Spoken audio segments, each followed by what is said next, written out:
Hey y'all, I'm Jerdy, and in this video, we're going to talk about everything Paladin that we know so far in the Phase 5 PTR season of Discovery. Stick around for the end because I think Paladins are going to get the most insane and amazing quest that has started since Phase 1 of Season of Discovery. And yes, it involves that new legendary weapon that was data mined, Hammer of the Lightbringer. So first, let's talk the tier set bonuses for the tier 2 set, the Judgment set, the most iconic set in pretty much all of WoW for Paladins. Ret, you're lucky. You got the OG color set. I'm a little jealous, not gonna lie. Holy got the nice purple set from TBC, and Prot got the darkish black and gold set, which I believe is the recolored version that you got in the Scourge events before Wrath of the Lich King. So let's talk about the Prot set first. And I know Prots were initially a little disappointed knowing that we're gonna lose our 6-piece Holy set bonus from tier 1. It looks like more of a single target set build versus our tier 1, which is an AoE set build, in that the 6-piece focuses on Reckoning. And if you spec fully into Reckoning, you will 100% get a Reckoning proc with every block you get.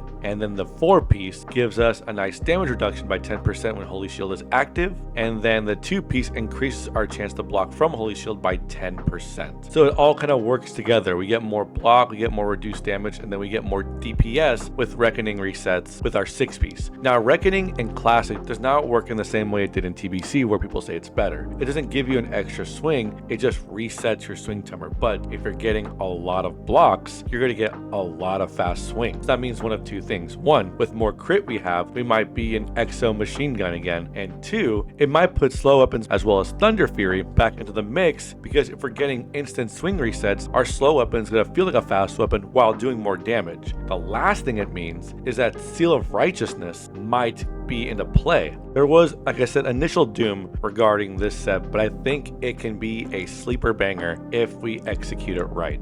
And I'm going to slowly bleed into the Ret discussion too, because I think Prots are going to want 6-piece tier 2 as well as 2-piece tier 2 for Ret because of their 2-piece bonus, which is pretty insane in that increases damage done by your judgments by 20%, and your judgments no longer consumes your seals on the target, meaning you judge and your seal is still up, which is another argument for Prots to run Seal of Righteousness over Seal of Martyrdom. Overall, a Prot running 6-piece Prot tier 2 and 2-piece Ret tier 2 could be some insane single target damage from a tank. I know we don't like losing our Holy Shield buff, but I think this is a pretty fair counter to that. We go from an AoE monster to a single target monster here. And I think Prot Paladins should be hyped because it's going to open up different playstyles. There will be one meta, as there always is, right? But you could still run Martyrdom, you can run Righteousness, you can maybe build some spell power now. There's a lot to be played with this set. If you were doing before as a Prot Paladin, I really think you should calm down and think about how cool this set could really be.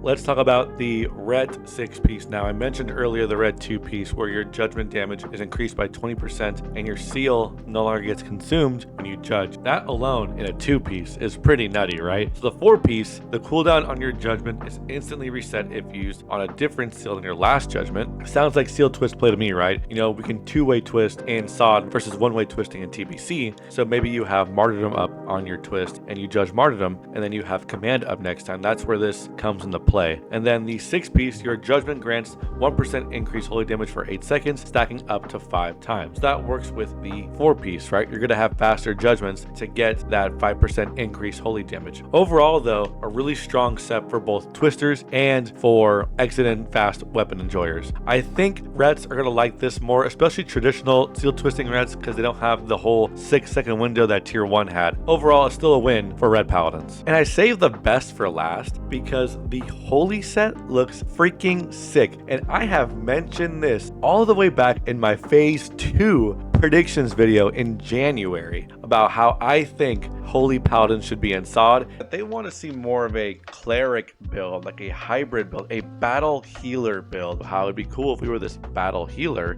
and we're finally getting it, and that is that battle healer build. So if you look at the 2-piece, we're slowly building this up. Increased the critical strike chance of Holy Shock by 20%. The 4-piece, increase the damage done by your consecration by 50%. And the 6-piece, and this is where it all comes into play. While you are now your own big Beacon of Light target, your Beacon of Light target is also healed 100% of the damage you deal from Consecration, Exorcism, Holy Shock, Holy Wrath, and Hammer of Wrath. Bro, what? That's awesome. Like, I want to level up a new Paladin just to get this 6-piece, you know what I mean? Like, that's sick. You're kind of like this newer, better version of Disc Atonement Priest in retail, right? That's awesome. How fun is that? Gone are the days of just spamming Flash of Light and Holy Light on your target. Now you get to actually do damage to the boss while healing your target. That is nutty. That is so cool, and that just looks like so much fun. I can't imagine a world, well, I guess if you're a Holy Paladin traditionalist, like you love classic era Holy Paladin, you'd hate this, but this looks like so much fun. If you're a Holy Paladin, let me know what you think, because, dude, I want to level up a new Paladin just for this set alone. And then Shockadins get their own set in ZG with the caster 2-piece bonus, increases damage done by holy spells and effects by 14, 3-piece increases damage done by your holy shock spells by 50%, and then the 5-piece reduces the cooldown of your exorcism spell by 3 seconds. There's also a Shockadin weapon with the Blaze Fury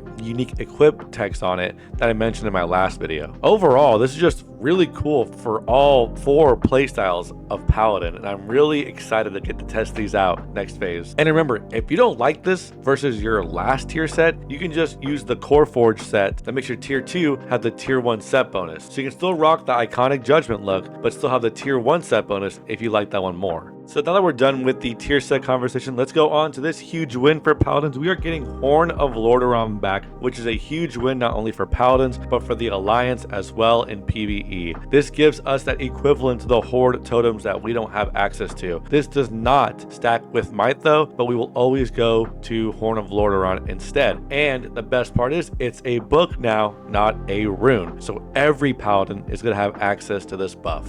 But now let's talk about this guy and everything that's going to lead up to this guy in Phase 5 of Season of Discovery. The legendary weapon, Hammer of the Lightbringer. If you watched my last video, we talked about the new dungeon IDs that were found for Phase 5, and one of them was the Burning of Andorhal, which you can see right here. Type dungeon. This weapon, I think, as cool as it is, and as the slow speed weapon makes Seal Twisters very happy, this weapon I think is only available in the dungeon. And I think we use this weapon to get the Truthbearer, which is our class epic that was data mined. And there's a lot that confirms that part of the theory. I mean, if you look at the weapon itself, its chance on hit, its use is the same text as the Truthbearer, and even mentions the Truthbearer in the text. The weapon looks like this right here, but here's a really important thing I want you to focus on too, is that we also have Ada's amulet. Who is Ada? Remember Phase 1, our Seal of Martyrdom Rune? Ada Geldhart? I think she's going to be involved in this rune, but wait, there's more as well. As you can see from this screenshot right here, Chromie from the Bronze Dragonflight is involved in this chain, as we ask them if we can travel back in time to when Andorhal was destroyed. And in this picture right here, you can see Ionis, former Paladin of the Silver Hand, wielding the Truthbearer. Now, why does all this matter? Well, it really matters because we're going back in time. We are using the Bronze Dragonflight to help us go back in time to the Burning of Andorhal. Why does Ionis matter? Because he's holding the Truthbearer. And this is where all of the big moment might come in. If you've played the Burning Crusade, there was a Caverns of Time event, which involves going back in time with the Bronze Dragonflight, but also fighting the Infinite Dragonflight. And what was the last boss's name of the Black Morass? His name was Ionis, but with a U instead of an A. This could be some insane storytelling here, that Ionis the Pure is actually Ionis the Infinite Dragon that's going back in time to mess with us and make us get those 2 orbs we got in Phase 1 and Phase 3 for some evil dastardly plan for the Infinite Dragonflight. And we have to go back in time and stop him with the legendary weapon with Ada Geldhart to get our weapon, the Truthbearer. What? I know, maybe that's not it, and maybe we just help Ionis or we kill him and he's just a bad guy, a normal bad guy, right? But this is just insane storytelling if this is where it leads to. Also, I forgot to mention, apparently Gregory was located right by Chromie from the Hammer of the Righteous quest line, but he was removed shortly after. So maybe he was actually the good guy trying to help us from Ionis. Again, this could be the most insane nonsense that I will just eat up if this is real. This could be possibly the best quest line in Classic if this all plays out to be true. Even if this is not what it is, with everything I've read about so far, and even making this video, I really feel like Phase 5 is the phase for Paladin. Prots, Rets, and Holy, especially Holy, get insane and fun tier set bonuses. We got Horn of Lordaeron back, and this potential quest chain for this class epic weapon that involves characters all the way back from Phase 1 of Season of Discovery is the most classic inspired nonsense that I love. I can't imagine a world where we as Paladins are dooming about what's to come for Phase 5. But let me know what y'all think down in the comments below. Am I just like full of hopium right now? Like this, I'm at a loss for words. This just looks like so much fun. As always, you guys, thanks for stopping by. Thanks for saying hi. Follow me on twitch.tv/dirtyjd. Sub to my channel if you haven't. Help me get to that 1,000 mark. I'm getting so much closer every video. I really appreciate y'all, and I will see y'all in the next video.